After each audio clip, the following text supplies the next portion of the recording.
Thank you first and foremost for taking the opportunity to help your heart to heal.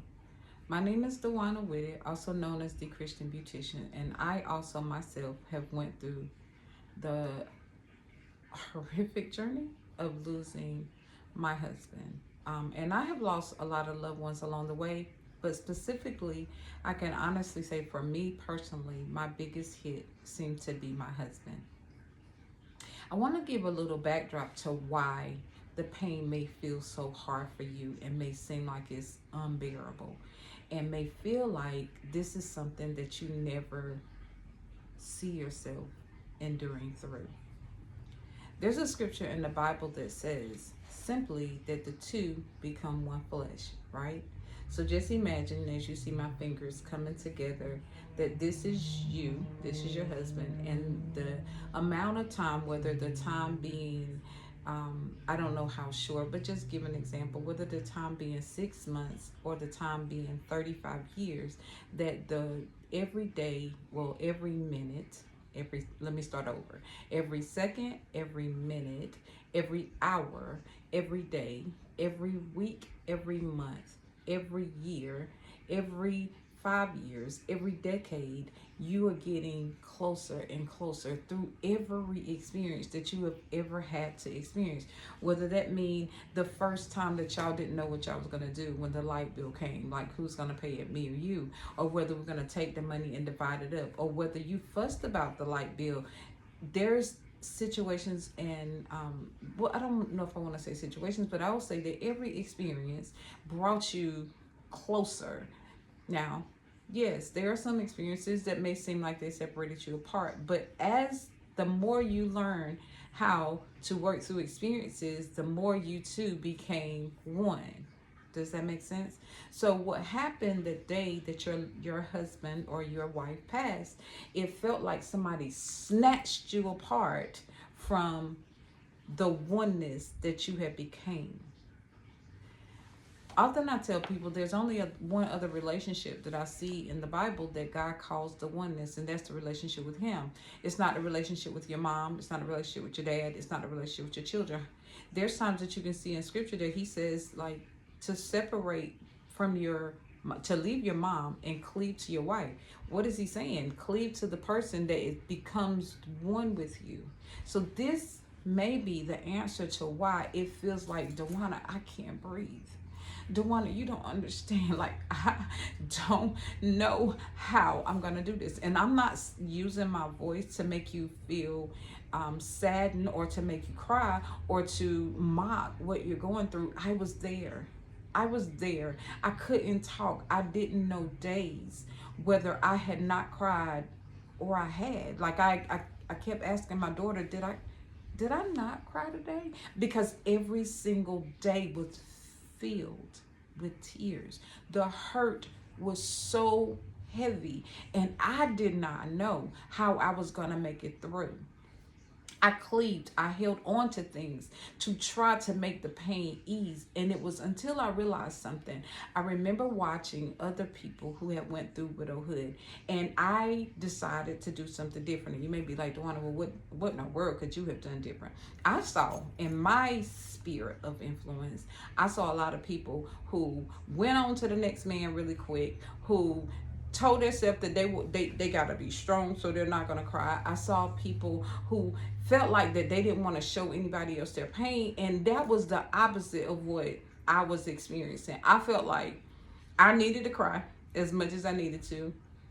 I did not want to act like I was hard because I couldn't. I felt like I got so sucker punched that even if I didn't try, the tears just ran down my eyes. So for me, I wanted to not put a band-aid on the situation, meaning I didn't want to just run into the arms of another man. I wanted to face grief head on.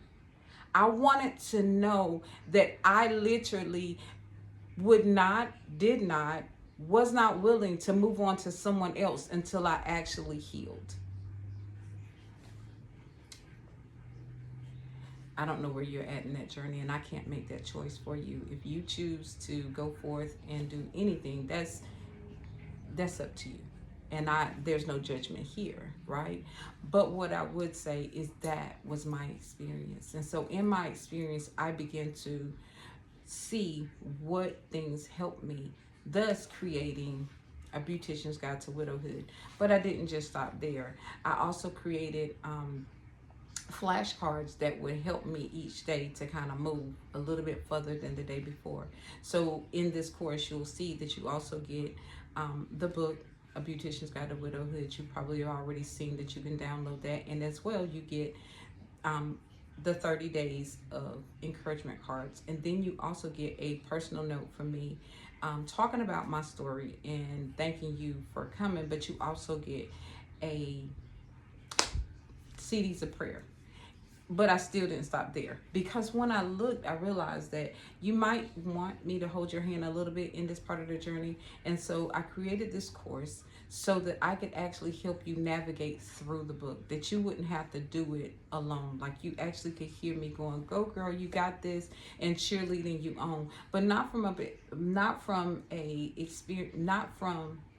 a place that I have not navigated through. I did the rough terrain. I stepped on glass in a minute. I got nails stuck in my foot along the way. When I say those things, these are things that if you do, it will make you stop and deal with it.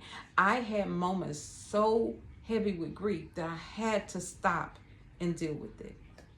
So again, this is why this course, I just wanted to give you like a kind of brief overview of some of the things that you will get. And I wanted to give you a brief overview of who I am and why you know now that I may be able to help you through one of the roughest patches in your life. I thank you first and foremost for allowing me to hold your hand in this journey. I know it wasn't easy. It's not even easy listening to my voice, a stranger that you know nothing about. But just know this, when you lay your head on your pillow tonight, I laid my head on my pillow one night. When you woke up and in the middle of the night you saw that without even crying, there was tears already on your pillow from where your body is hurting so much that you cry even in your sleep. I cried in my sleep. If you are the person who I had never heard, well, I had always heard people say, old school people in the country would say, sometimes you gotta moan sometimes. I had never moaned a day in my life, but when my husband passed, there was a If you're that person who now realizes that you gotta moan that's so deep and you feel like nobody understands, I promise you, I was there. If you're the person who sits in the parking lot at a grocery store with tears streaming down your eyes because your life has shattered and you wonder why all these people are passing by and nobody is stopping to help you, I was there.